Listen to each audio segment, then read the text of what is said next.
Howdy. This week we've been looking at The Lord is There. And with this particular video, we want to focus on how does this connects with us personally and why this changes the way that we view who God is. Now, whenever I was younger and we would go to see my mom's family up in East Texas, my grandfather, my papa, would be driving a truck. And there'd be a lot of times where he'd be gone for part of our trip. So we'd be there for maybe 3 or 4 days, and he might be there for only 1 or 2 of those days. But the thing is that whenever we would go up to visit, even if he wasn't there when we first arrived, before we had left, we knew he was going to be there. At some point in time, he was going to make it to be sure that he saw us before we left.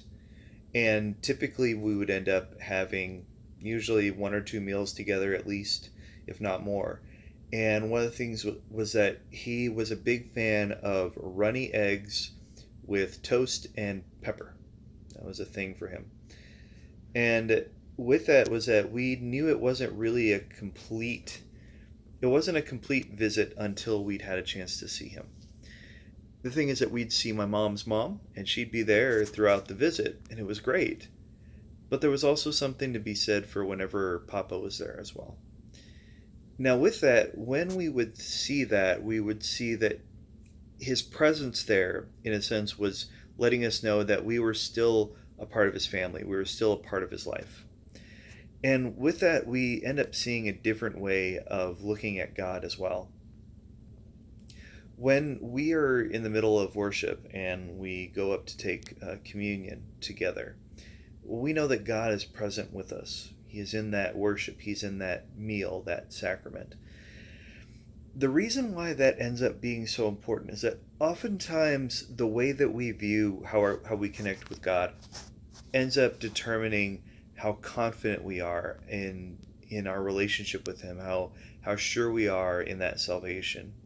So oftentimes when we think of the idea of worship being, if we think of it as reaching out to God, then there's always this sense of, did we really actually get to God? Did we reach far enough? Did we, stretch ourselves spiritually enough? Did we really get there? Was God really there when we reached out? And when we see then worship as God coming to us and being in our midst, then what we know is that the Lord is there because He has promised to be.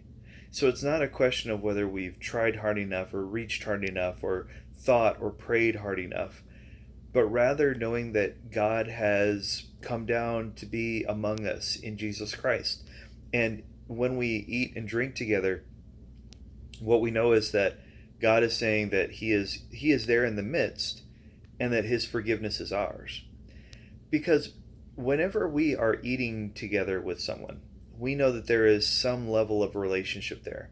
We don't eat with our enemies. We don't eat and drink with the people that we can't stand. So whenever we know that we are eating and drinking communion with God's presence truly being there, we know not only that God has promised to be in our lives, but also He is saying that we are on good terms. Our participating in that meal with God is a chance of being able to say that we are good with each other. And whatever issues we've had, whatever sins we've committed, whatever problems or struggles, it has not been enough to stop God from still being there among us. So when we think about God being there, the Lord is there, it ends up changing the way that we view worship and the way we view our relationship with God. Because it's not dependent on whether or not we've done enough or pursued God enough or said enough prayers or read our Bible enough. It's not dependent on the things that we've done, but rather what it comes down to is that God has promised to love us, to show His grace to us, to be there and to forgive us. So because of His promises, we know that He's there. And so that's why it is that that's a part of His name. The Lord is there being a part of His name because that's His identity. Because the identity of God is saying that He will make that effort and He will be where He will be.